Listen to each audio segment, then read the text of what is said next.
tension. Confidence in India's capability and potential has only grown in this period. We see the next 5 years as a unique opportunity to realize Sabka Vikas, stimulating balanced growth of all regions. The great Telugu poet and playwright Gurujada Apparao had said, "Deshamante matti kadoy, deshamante manushuloy," meaning a country is not just its soil, a country is its people. In line with this, for us, Vikasit Bharat encompasses zero poverty, 100% quality good school education, access to high quality, affordable and comprehensive health care, 100% skilled labor with meaningful employment, 70% women in economic activities, and farmers making our country the food basket of the world. In this budget, the proposed development measures span 10 broad areas focusing on Garib, youth, Annadata and Nari, spurring agricultural growth and productivity, building rural prosperity and resilience, taking everyone together on an inclusive growth path, boosting manufacturing and further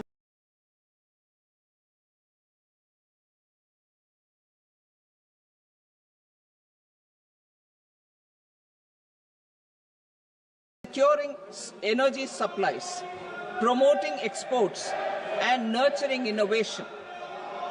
For this journey of development, our four powerful engines are agriculture, MSME, investments and exports. The fuel, our reforms, our guiding spirit, inclusivity, and the destination, Vikasit Bharat. This budget aims to initiate transformative reforms across 6 domains. During the first 5 years, these will augment our growth potential and global competitiveness. The domains are taxation, power sector, urban development, mining, financial sector, and regulatory reforms. Agriculture as the first engine. Now I move to specific proposals, beginning with agriculture as the first engine.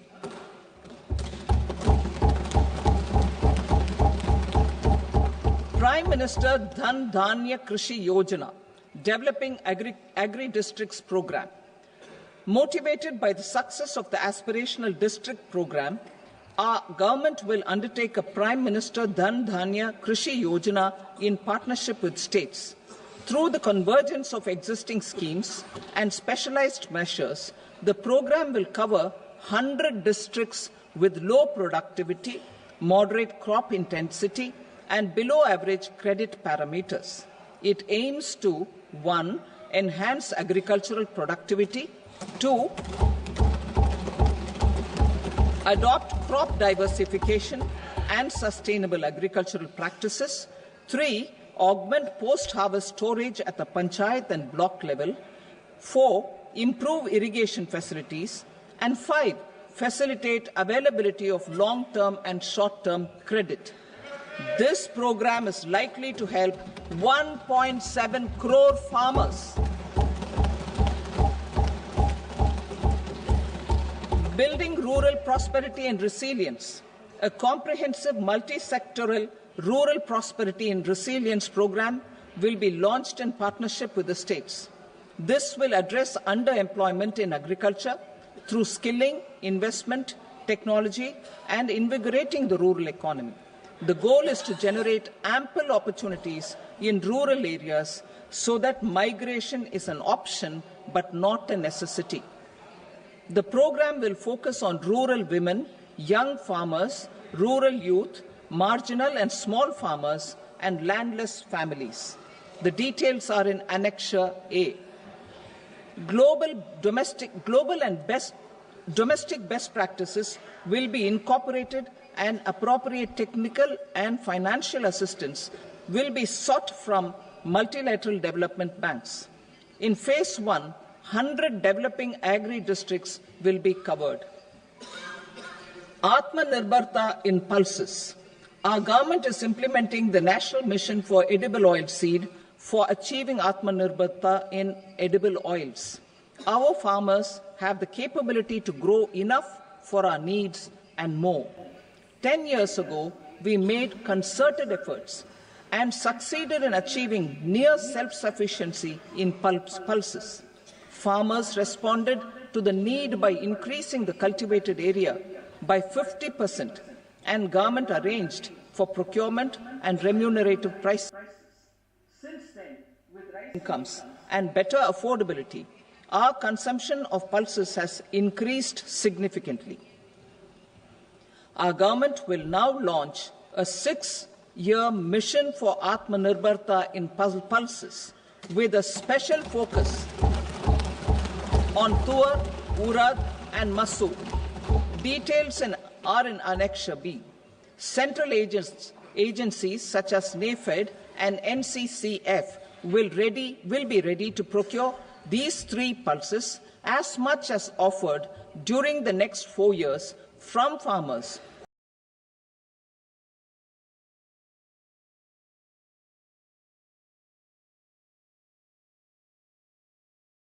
It is encouraging that our people are increasingly becoming aware of their nutritional needs. It is a sign of a society becoming healthier.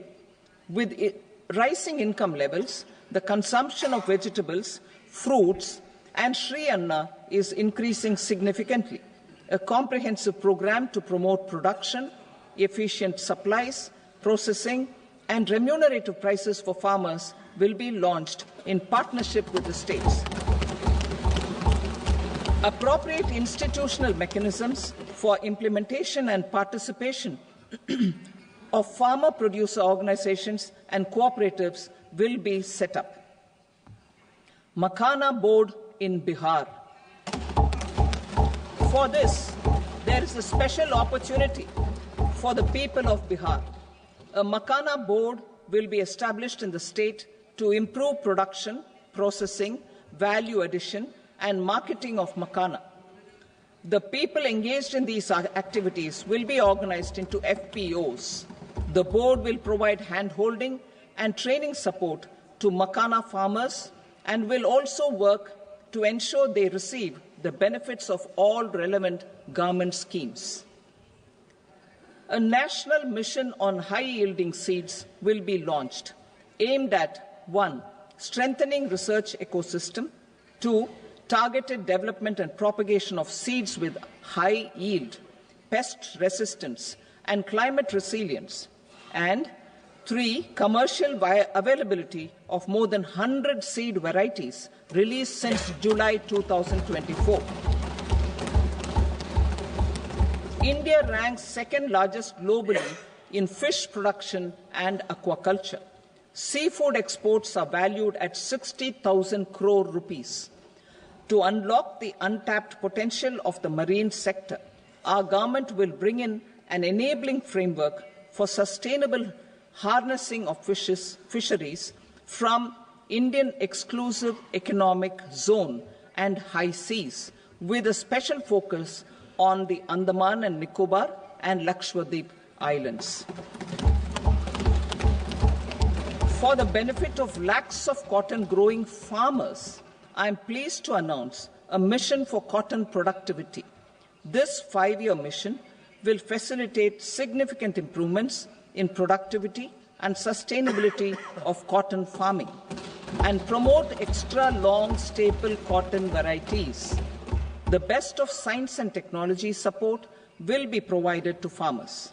Aligned with our integrated 5F vision for the textile sector, this will help in increasing incomes of the farmers and ensure a steady supply of quality cotton for rejuvenating India's traditional textile sector.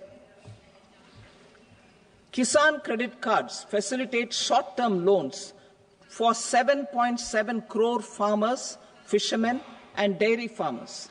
The loan limit under modified interest subvention scheme will be enhanced from 3 lakh rupees to 5 lakh rupees for loans taken through the KCC.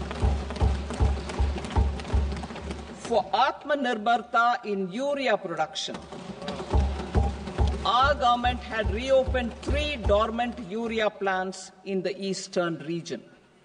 To further augment urea supply, a plant with annual capacity of 12.7 lakh metric tons will be set up at Namrup in Assam.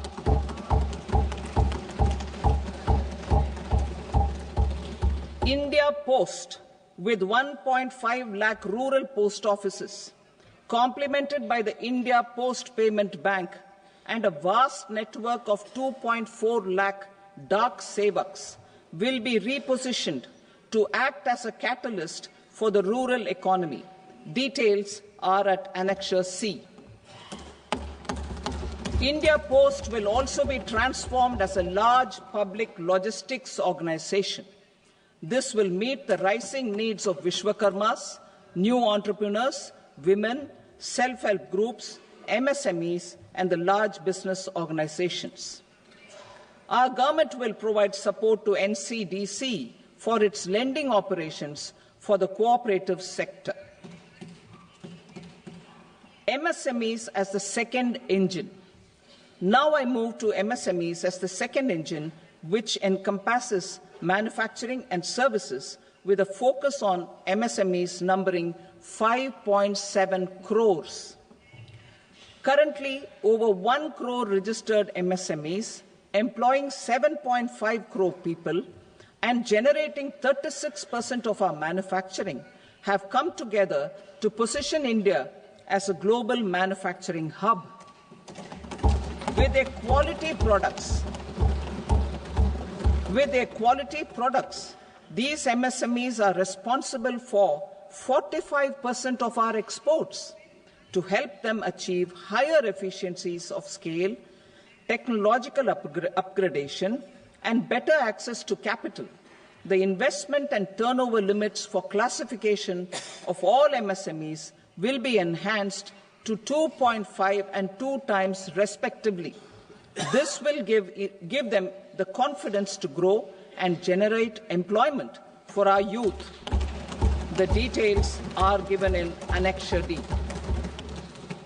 To improve access to credit, the credit guarantee cover will be enhanced. First, for micro and small enterprises from 5 crore to 10 crore rupees, leading to additional credit of 1.5 lakh crores in the next 5 years. Second, for startups from 10 crore rupees to 20 crore rupees, with the guarantee fee being moderated to 1% for loans in 27 focus sectors which are important for Atmanirbhar Bharat. And for well-run exporter MSMEs, for term loans up to 20 crore rupees. Also for the micro enterprises, we will introduce customized credit cards with a 5 lakh rupee limit for micro enterprises registered on Udyam portal. In the first year, 10 lakh such cards will be issued. Fund of funds for startups. The Alternate Investment Fund, AIFs, for startups have received commitments of more than 91,000 crores rupees. These are supported by the fund of funds set up with the Government of India's contribution of 10,000 crore rupees. Now, a new fund of funds with expanded scope and a fresh contribution of another 10,000 crore rupees will be set up.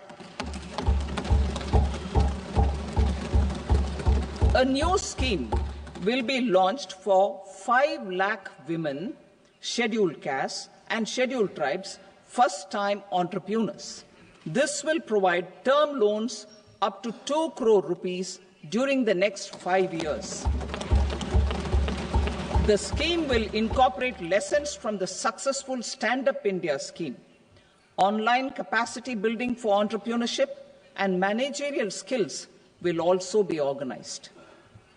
Measures for labor-intensive sectors. To promote employment and entrepreneurship opportunities in labor-intensive sectors, our government will undertake specific policy and facilitation measures to enhance the productivity, quality, and competitiveness of India's footwear and leather sector. A focused product scheme will be implemented. The scheme will support design capacity, component manufacturing, and machinery required for production of non-leather quality footwear, besides the support for leather footwear and products. The scheme is expected to facilitate employment for 22 lakh persons, generate over 4 lakh crore rupees, and exports of over 1.1 lakh crore rupees. Measures for the toys sector. Building on the National Action Plan for Toys, we will implement a scheme to make India a global hub for toys. The scheme will focus on development of clusters, skills, and a manufacturing ecosystem that will create high-quality, unique, innovative, and sustainable toys that will represent the Made in India brand. Support for food processing. In line with our commitment towards Purvodaya, we will establish a National Institute of Food Technology, Entrepreneurship and Management in Bihar. The institute will provide a strong fillip to food processing activities in the entire eastern region. This will result in 1. Enhanced income for the farmers through value addition to their produce, and 2. Skilling entrepreneurship and employment opportunities for the youth. Manufacturing mission, furthering Make in India. Our government will set up a national manufacturing mission covering small, medium, and large industries for furthering Make in India by providing policy support, execution roadmaps, governance, and monitoring framework for central ministries and states. Details are in Annexure E. Given our commitment to climate-friendly development, the mission will also support clean tech manufacturing. This will aim to improve domestic value addition and build our ecosystem for solar PV cells, EV batteries, motors and controllers, electrolyzers, wind turbines, very high voltage transmission equipment, and grid-scale batteries. Investment as the third engine. Now I move to investment as the third engine, which encompasses investing in people, investing in the economy, and investing in innovation.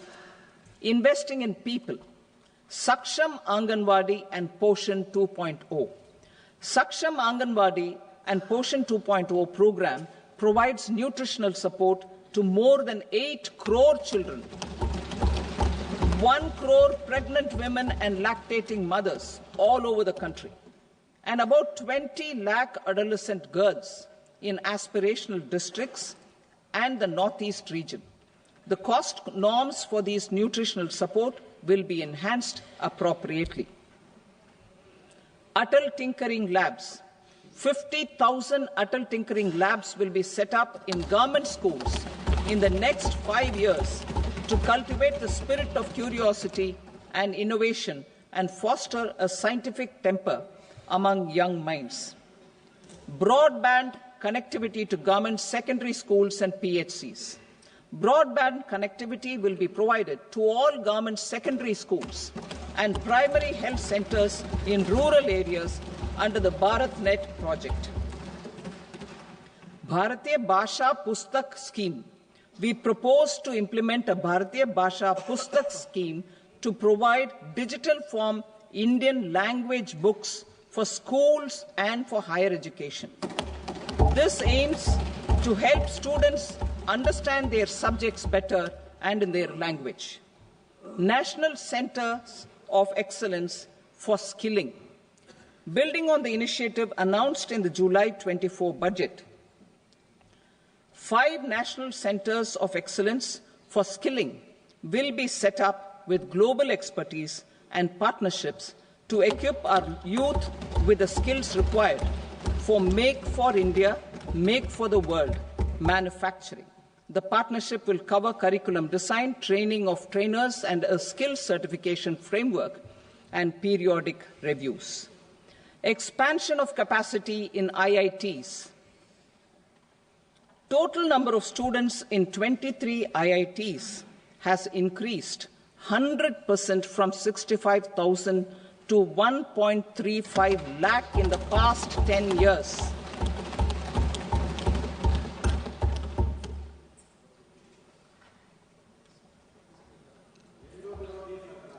Additional infrastructure will be created in the 5 IITs started after 2014 to facilitate education for 6,500 more students. Hostel and other infrastructure capacity at IIT Patna will also be expanded.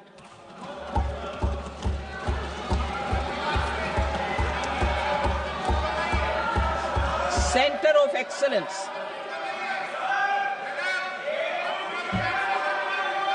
Center of Excellence in AI for Education. I had announced 3 centers of excellence in artificial intelligence for agriculture, health, and sustainable cities in 2023. Now a center of excellence in artificial intelligence for education will be set up with a total outlay of 500 crores. Expansion of medical education.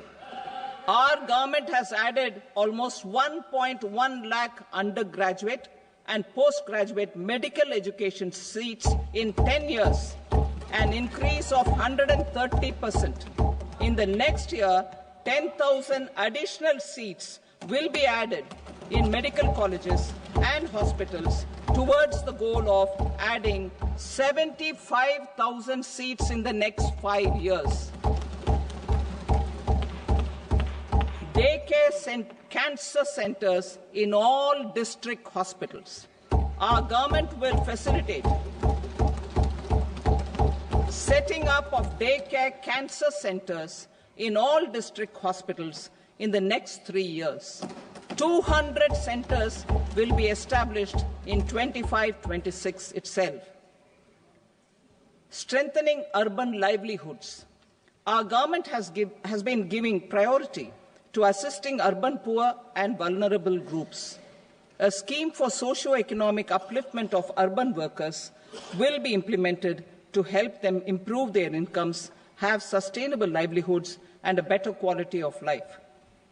PM Swanidhi scheme has benefited more than 68 lakh street vendors, giving them respite from high-interest informal sector loans.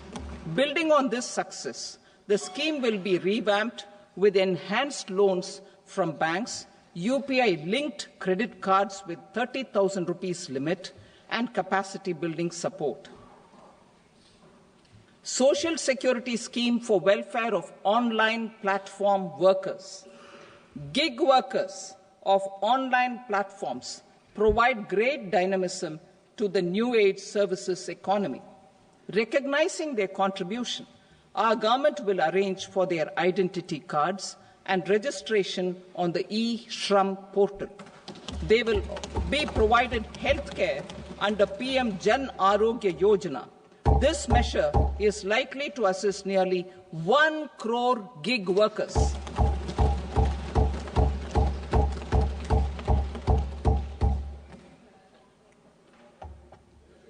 Investing in the economy. Public-private partnership in infrastructure. Each infrastructure-related ministry will come up with a 3-year pipeline of projects that can be implemented in PPP mode.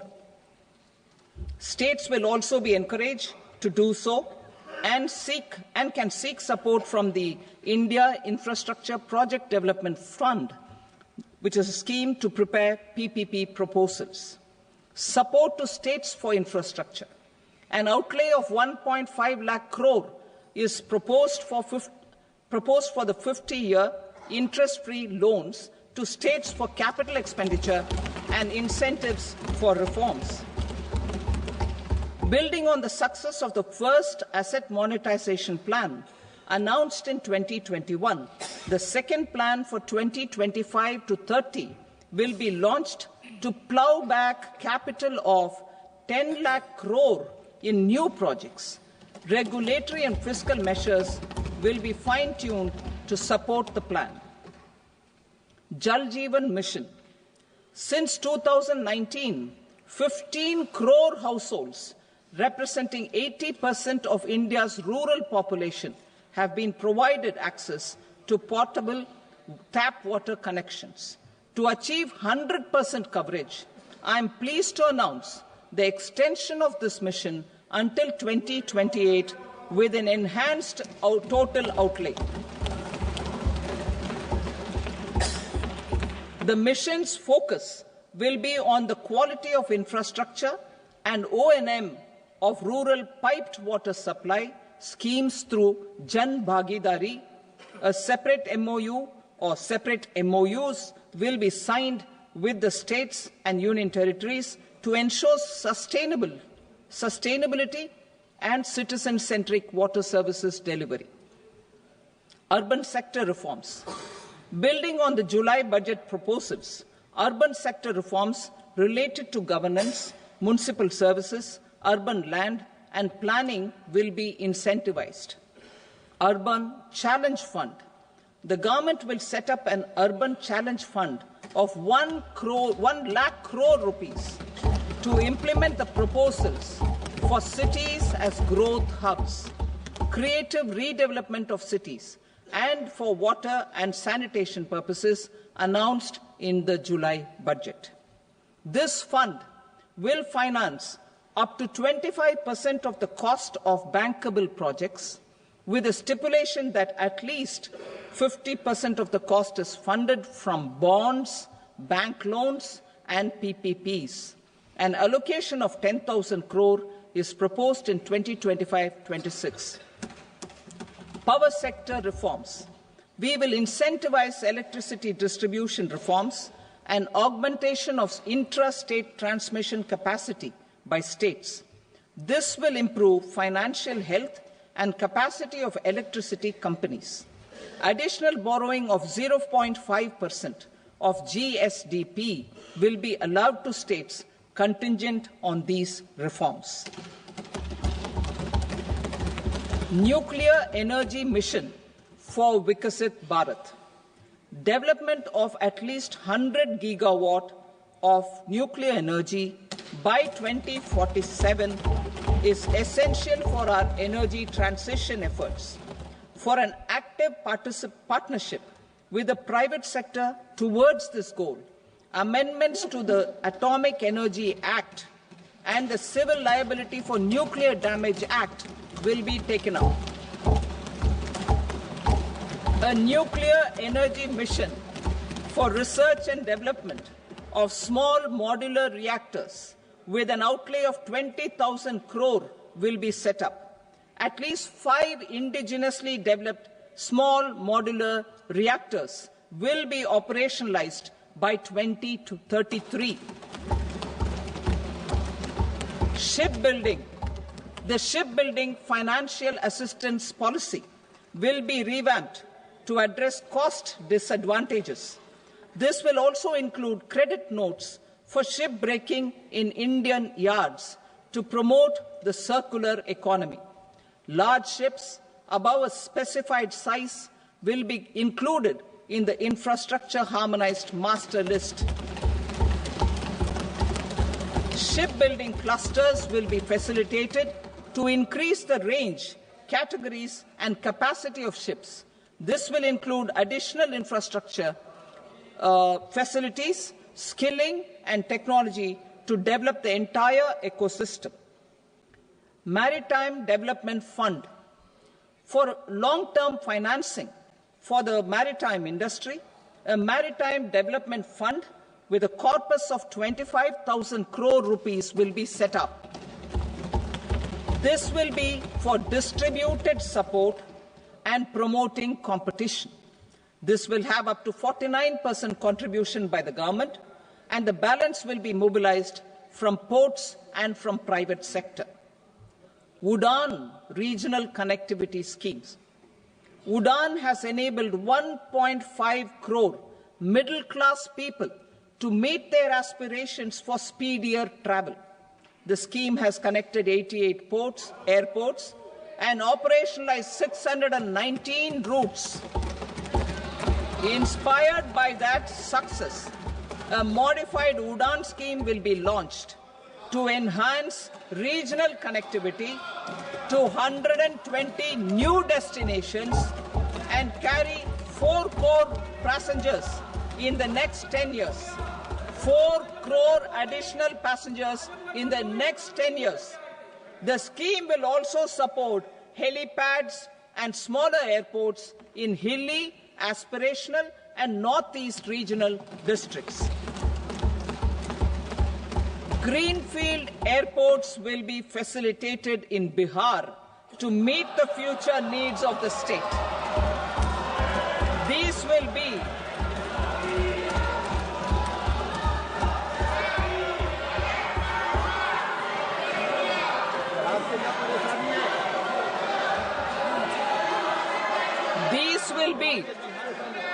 These will be in addition to the expansion of the capacity of Patna Airport and a brownfield airport in Beta. Western Kosi Canal project in Mithilanchal. Financial support will be provided for the Western Kosi Canal ERM project, benefiting a large number of farmers cultivating over 50,000 hectares of land in the Mithilanchal region of Bihar. Mining sector reforms. Mining sector reforms, including those for minor minerals, will be encouraged through sharing of best practices and institutions of a state mining index. A policy for recovery of critical minerals from tailings will be brought out. Under the special window for affordable and mid-income housing, SWAMI, 50,000 dwelling units in stressed housing projects have been completed and keys handed over to home buyers. Another 40,000 units will be completed in 2025, further helping middle-class families who were paying EMIs on loans taken for apartments while also paying rent for their current dwellings. Building on this success, SWAMI Fund 2 will be established as a blended finance facility with contribution from the government, banks and private investors. This fund of 15,000 crore rupees will aim for expeditious completion of another 1 lakh units. PM Gati Shakti data for private sector. For furthering PPPs and assisting the private sector in project planning, access to relevant data and maps from the PM Gati Shakti portal will be provided. Tourism for employment-led growth. Top 50 tourist destination sites in the country will be developed in partnership with states through a challenge mode. Land for building key infrastructure will have to be provided by the states. Hotels in these destinations will be included in the infrastructure harmonized list.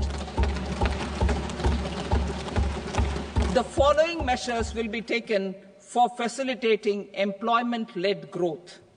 Organizing intensive skill development programs for our youth, including in institutes of hospitality management. Providing mudra loans for homestays. Improving ease of travel and connectivity to tourist destinations. Providing performance-linked incentives to states for effective destination management, including tourist amenities, cleanliness, and marketing efforts. And introducing streamlined e-visa facilities along with visa fee waivers for certain tourist groups.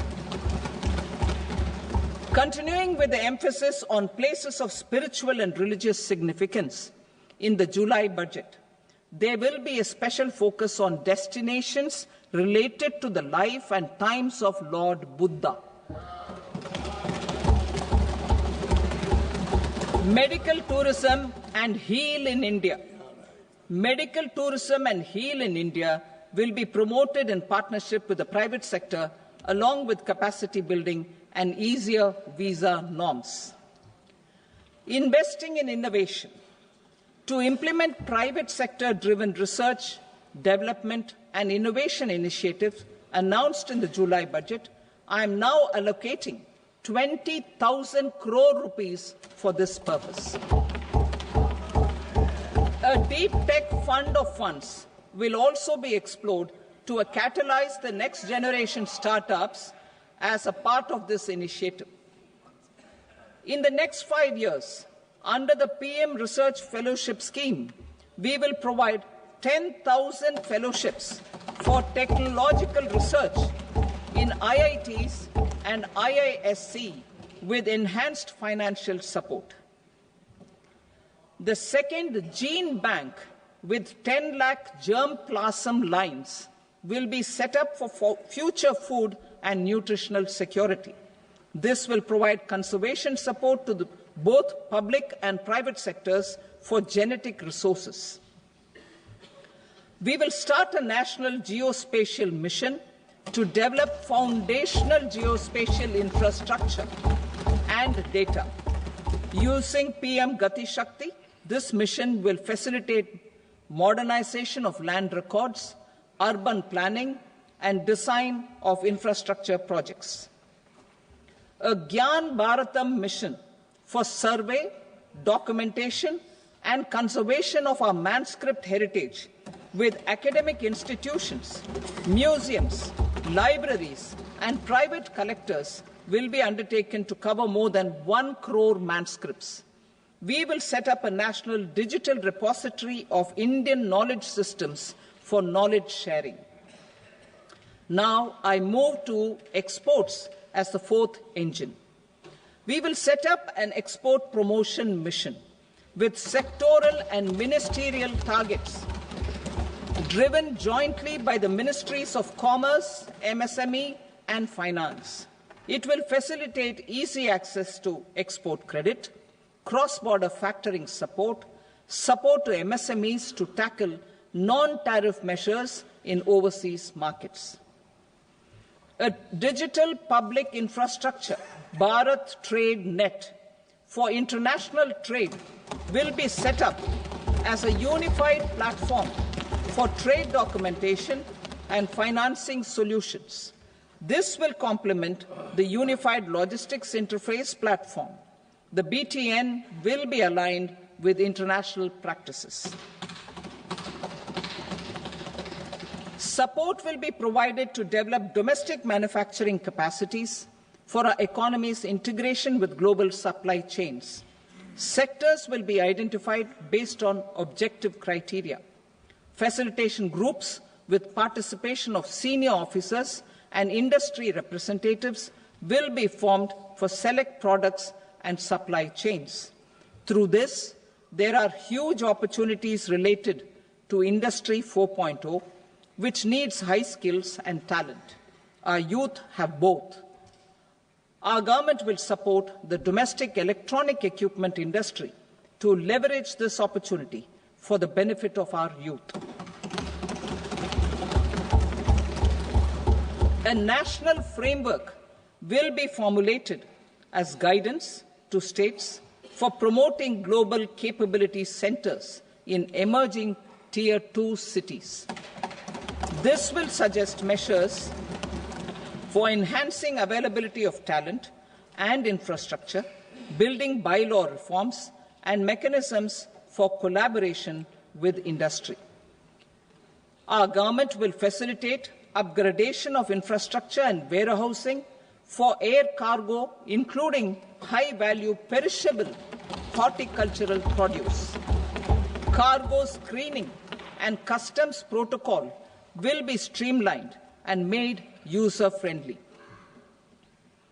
Reforms as the fuel. Over the past 10 years, our government has implemented several reforms for convenience of taxpayers, such as faceless assessment, 2, taxpayer charter, 3, faster returns, 4, almost 99% returns being on self-assessment, and 5, Vivad Se Vishwas scheme.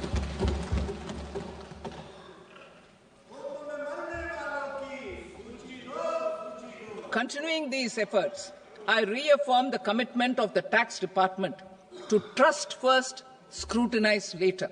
I also propose to introduce the new income tax bill next week. I will detail the indirect tax reforms and changes in direct taxes in Part B. Financial sector reforms. The FDI limit for the insurance sector will be raised from 74 to 100%. This enhanced limit will be available for those companies which invest the entire premium in India. The current guardrails and conditionalities associated with foreign investment will be reviewed and simplified. The services of India Post Payment Bank will be deepened and expanded in rural areas. NABFID will set up a partial credit enhancement facility for corporate bonds for infrastructure. Public sector banks will develop Grameen Credit Score Framework to serve the credit needs of SHG members and people in rural areas. A forum for regulatory coordination and development of pension products will be set up. To implement the earlier announcement on simplifying the KYC processes, the revamped Central KYC Registry will be rolled out in 2025. We will also implement a streamlined system for periodic updating. Requirements and procedures for speedy approval of company mergers will be rationalized. The scope for fast-track mergers will also be widened and the process made simpler. As proposed in the interim budget, we signed bilateral investment treaties with 2 countries in 2024 to encourage sustained foreign investment, and in the spirit of First Develop India, the current model BIT will be revamped and made more investor-friendly. In the last 10 years, in several aspects, including financial and non-financial, our government has demonstrated a steadfast commitment to ease of doing business. We are determined to ensure that our regulations must keep up with technological innovations and global policy developments. A light-touch regulatory framework based on principles and trust will unleash productivity and employment. Through this framework, we will update regulations that were made under old laws. To develop this modern, flexible, people-friendly and trust-based regulatory framework appropriate for the 21st century, I propose 4 specific measures. A high-level committee for regulatory reforms will be set up for a review of all non-financial sector regulations, certifications, licenses, and permissions. The committee will be expected to make recommendations within a year. The objective is to strengthen trust-based economic governance and take transformational measures to enhance ease of doing business, especially in matters of inspection and compliances.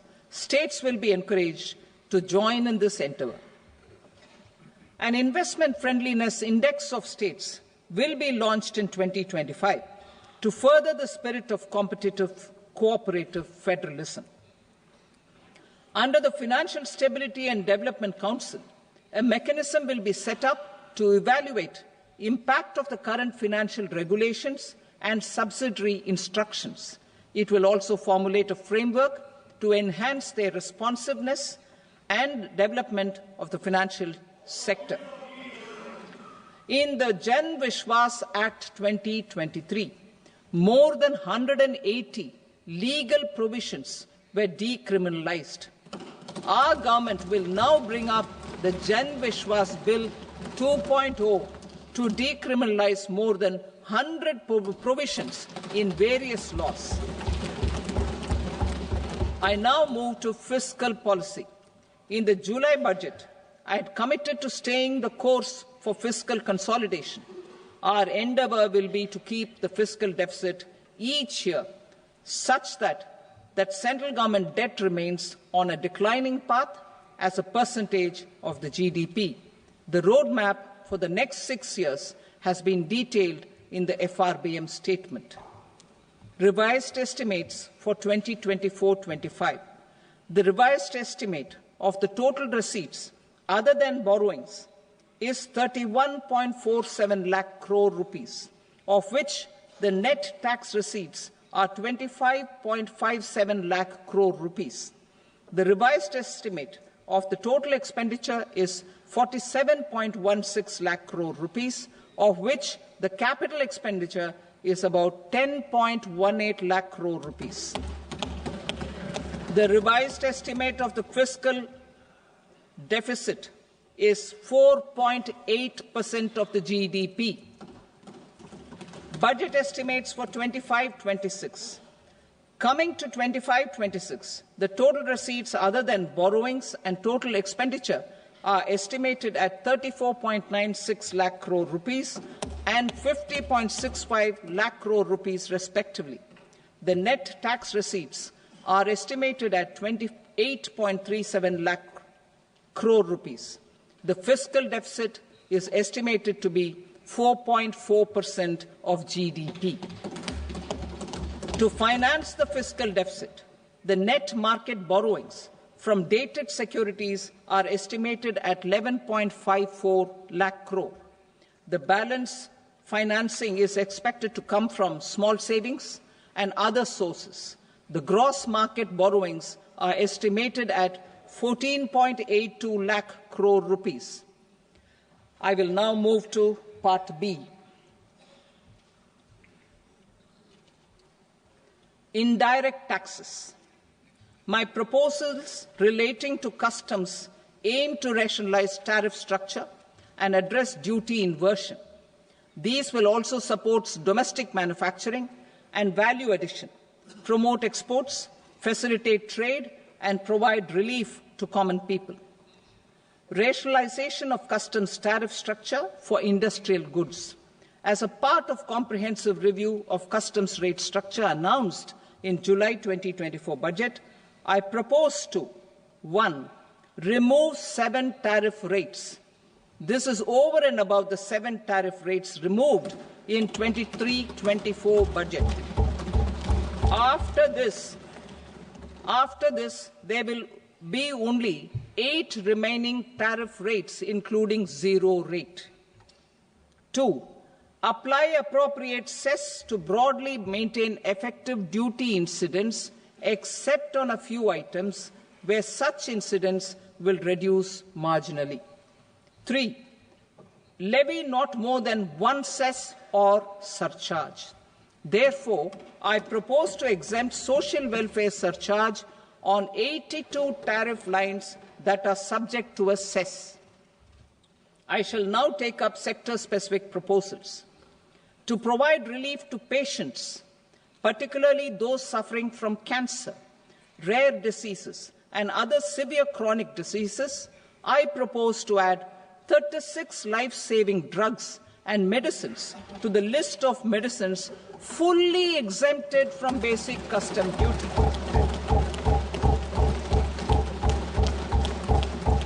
I also propose to add 6 life-saving medicines to the list attracting concessional custom duty of 5%. Full exemption and concessional duty will also respectively apply on the bulk drugs for manufacture of the above. Specified drugs and medicines under patient assistance programs run by the pharmaceutical companies are fully exempt from BCD, provided the medicines are supplied free of cost to the patients. I propose to add 37 more medicines along with 13 new patient assistance programs. Support to domestic manufacturing and value addition. Critical minerals.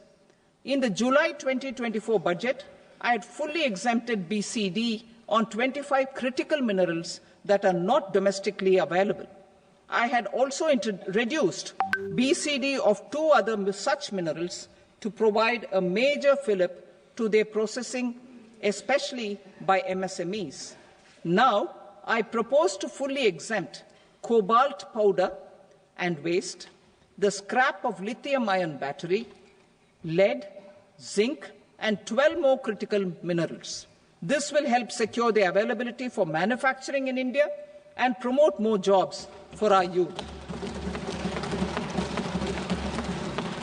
To promote domestic production of technical textile products such as agro-textiles, medical textiles, and geotextiles at competitive prices, I propose to add 2 more types of shuttle-less looms to the list of fully exempted textile machinery. I also propose to revise the BCD rate on knitted fabrics covered by 9 tariff lines from 10 or 20 to 20% or 115 rupees per kg, whichever is higher. Electronic goods. In line with our Make in India policy and to rectify inverted duty structure, I propose to increase the BCD on interactive flat panel display from 10% to 20% and reduce the BCD to 5% on open cell and other components. In 23-24 budget, for the manufacture of open cells of LCD, LED TVs, I had reduced the BCD on parts of open cells from 5% to 2.5%. To further boost the manufacture of such open cells, the BCD on these parts will now stand exempted. Lithium-ion battery. To the list of exempted capital goods, I propose to add 35 additional capital goods for EV battery manufacturing and 28 additional capital goods for mobile phone battery manufacturing. This will boost domestic manufacture of lithium-ion batteries, both for mobile phones and for electric vehicles. Shipping sector. Considering that shipbuilding has a long gestation period, I also propose the same dispensation for shipbreaking to make it more competitive. Telecommunication. To prevent classification disputes, I propose to reduce the BCD from 20% to 10% on carrier-grade Ethernet switches to make it at par with non-carrier-grade Ethernet switches. Export promotion. To facilitate exports of handicrafts, I propose to extend the time period for export from 6 months to 1 year, further extendable by another 3 months if required. I also propose to add 9 items to the list of duty-free inputs. Leather sector. I propose to fully exempt BCD on wet blue leather to facilitate imports for domestic value addition and employment. I also propose to exempt crust leather from 20% export duty to facilitate exports by small tanners. Marine products. To enhance India's competitiveness in the global seafood market, I propose to reduce BCD from 30% to 5% on frozen fish paste, surimi, for manufacture and export of its analog products. I also propose to reduce BCD from 15% to 5% on fish hydrolysates for manufacture of fish and shrimp feed. In July 2024 budget, to promote development of domestic MROs for aircraft and ships, I had extended the time limit for export of foreign origin goods that were imported for repairs from 6 months to 1 year and further extendable by 1 year. I now propose to extend the same dispensation for railway goods. Time limit for provisional assessment. Presently, the Customs Act 1962 does not provide any time limit to finalize provisional assessments, leading to uncertainty and cost to trade. As a measure of promoting ease of doing business, I propose to fix a time limit of 2 years, extendable by a year, for finalizing the provisional assessment. I propose to introduce a new provision that will enable importers or exporters, after clearance of goods, to voluntarily declare material facts and pay duty with interest but without penalty. This will incentivize voluntary compliance. However, this will not apply in cases where department has already initiated audit or investigation proceedings. For industry to better plan their imports, I propose to extend the time limit for the end use of imported inputs in the relevant rules from 6 months to 1 year. This will provide operational flexibility in view of cost and uncertainty of supply. Further, such importers will now have to file only quarterly statements instead of a monthly statement.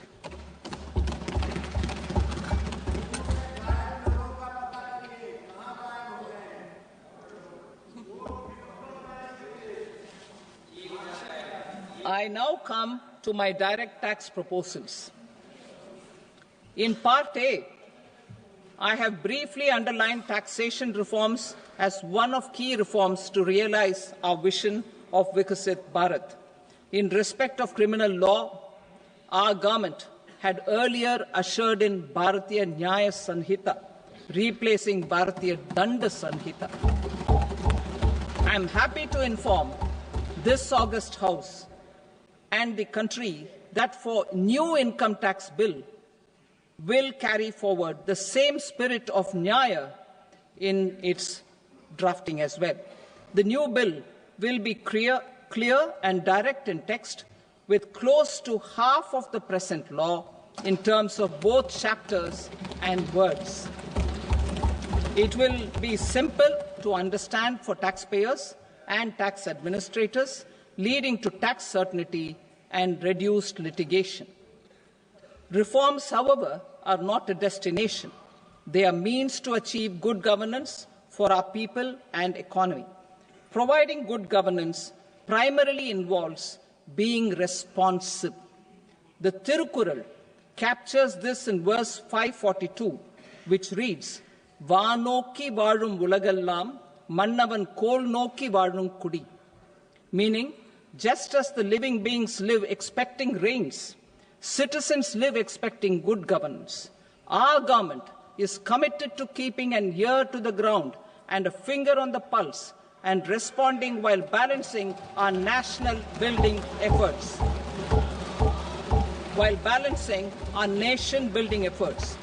The following measures will detail just how our government will, under the guidance of PM Modi, has taken steps to understand and address. I repeat that sentence, sir. The following measures will detail just how our government, under the guidance of PM Modi, has taken steps to understand and address the needs voiced by our citizens. My tax proposals are guided by this spirit. The objectives of my proposals are as follows. Personal income tax reforms with special focus on middle class. Rationalization of TDS and TCS for easing difficulties. Encouraging voluntary compliance. Reducing compliance burden. Ease of doing business. Employment and investment. I will come to my proposal on personal income tax towards the end. TDS and TCS, rationalization for easing difficulties. I propose to rationalize tax deduction at source, TDS, and thresholds above which TDS is deducted. Further, threshold amounts for tax deduction will be increased for better clarity and uniformity. The limit for tax deduction on interest for senior citizens is being doubled from the present 50,000 rupees to 1 lakh rupees. Similarly, the annual limit of 2.40 lakh rupees for TDS on rent is being increased to 6 lakh rupees. This will reduce the number of transactions liable to TDS, thus benefiting small taxpayers receiving small payments. The threshold to collect tax at source, the TCS, on remittances under RBI's liberalized remittance scheme, the LRS, is proposed to be increased from 7 lakh to 10 lakhs.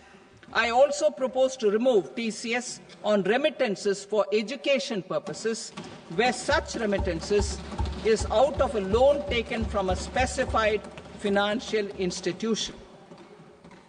Both TDS and TCS are being applied on any transaction related to sale of goods.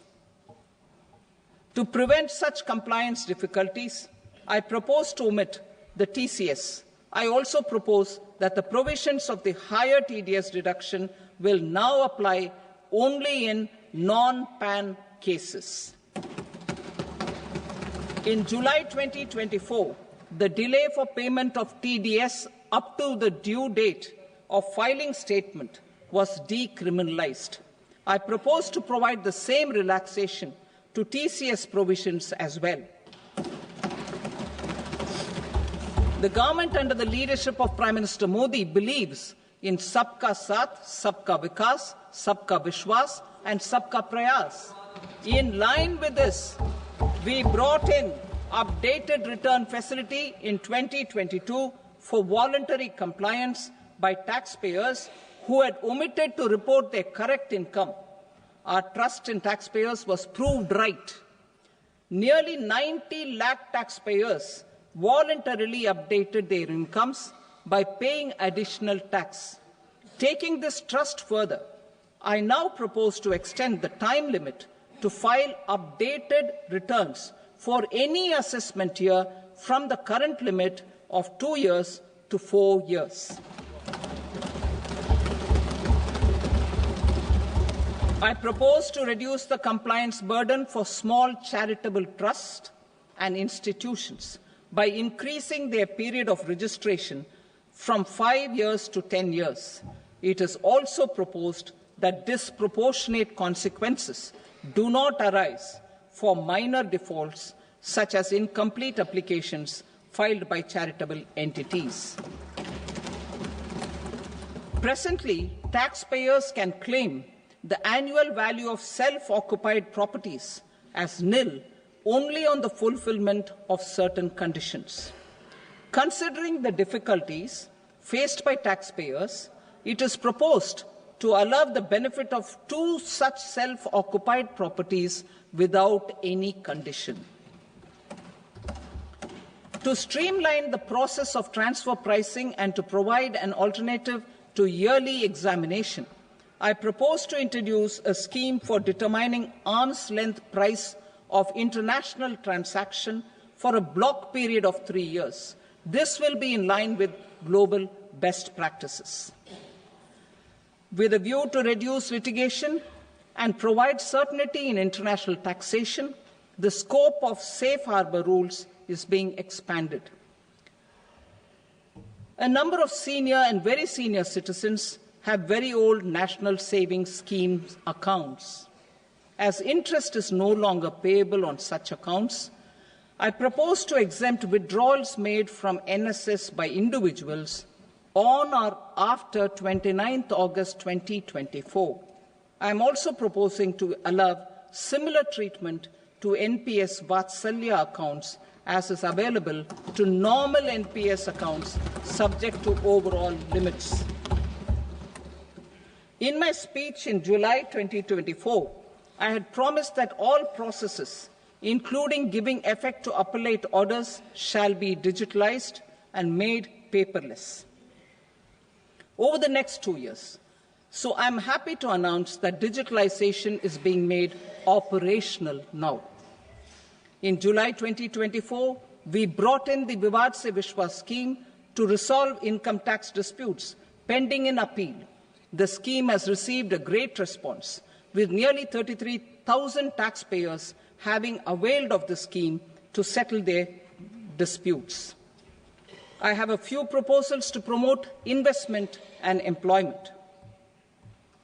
It is proposed to provide a presumptive taxation regime for non-residents who provide services to a resident company that is establishing or operating an electronics manufacturing facility. I further propose to introduce a safe harbour for tax certainty for non-residents who store components for supply to specified electronics manufacturing units. Presently, the tonnage tax scheme is available only to sea-going ships. The benefits of existing tonnage tax scheme are proposed to be extended to inland vessels registered under the Indian Vessels Act 2021 to promote inland water transport in the country. Extension for incorporation of startups. We continue to support the Indian startup ecosystem. I propose to extend the period of incorporation by 5 years to allow the benefit available to startups which are incorporated before 1/4/2030. In order to attract and promote additional activities in the IFSC, I am inter alia proposing specific benefits to ship leasing units, insurance offices, and treasury centres of global companies which are set up in IFSC. Further, to claim benefits, the cut-off date for commencement in IFSC has also been extended by 5 years to 31/3/2030. Category 1 and Category 2 AIFs are undertaking investments in infrastructure and other such sectors. I propose to provide certainty of taxation to these entities on the gains from securities, to promote funding from sovereign wealth funds and pension funds to the infrastructure sector. I propose to extend the date of making an investment by 5 more years, up to 31st March 2030.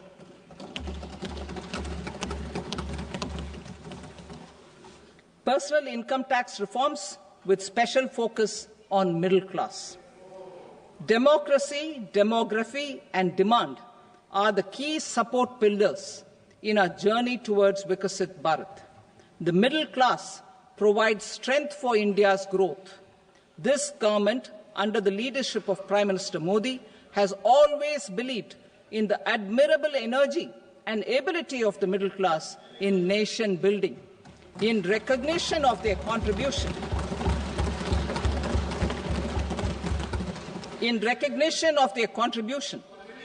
we have periodically reduced their tax burden. Right after 2014, the nil tax slab was raised to 2.5 lakhs of rupees, which was further raised to 5 lakh rupees in 2019 and to 7 lakh rupees in 2023. This is reflective of our government's trust on the middle-class taxpayers. I am now happy to announce that there will be no income tax payable up to income of 12 lakh rupees.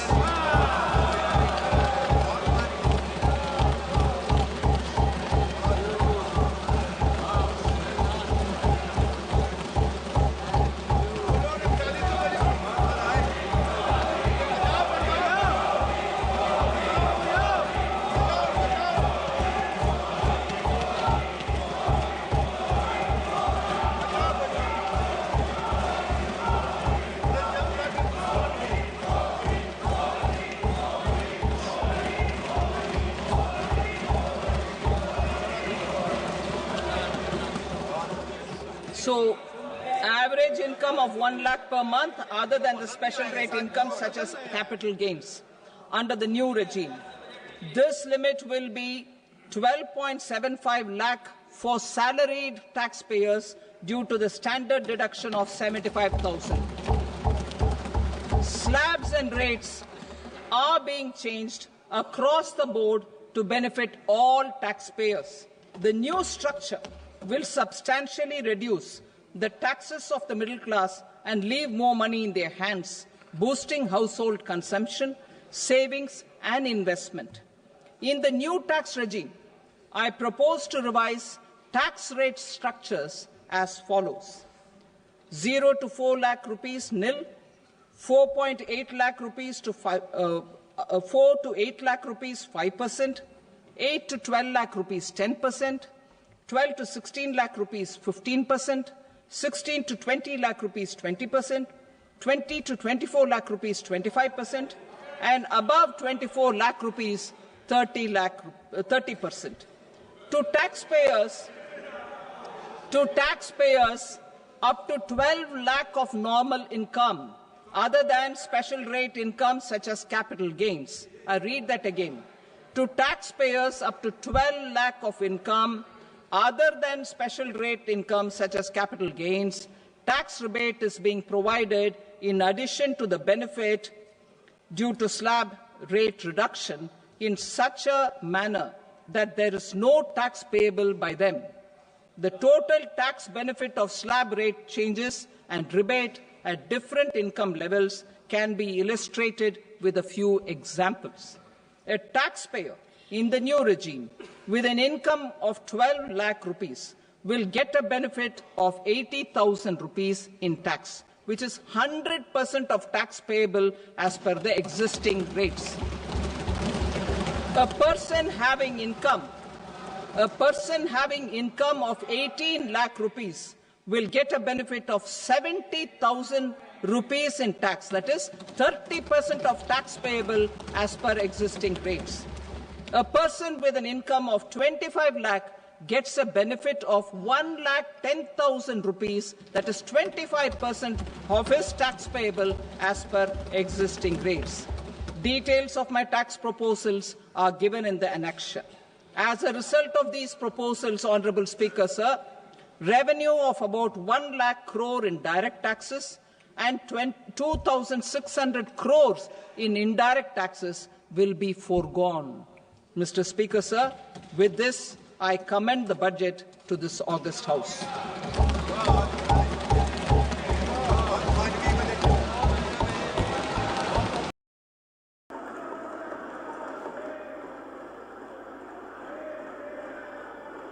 Item number 2, Srimati Nirmala Sitharaman. Sir, with your permission, I rise to lay on the table the following statements under Section 3(1) of the Fiscal Responsibility and Budget Management Act 2003, medium-term fiscal policy cum fiscal policy strategy statement and macroeconomic framework statement.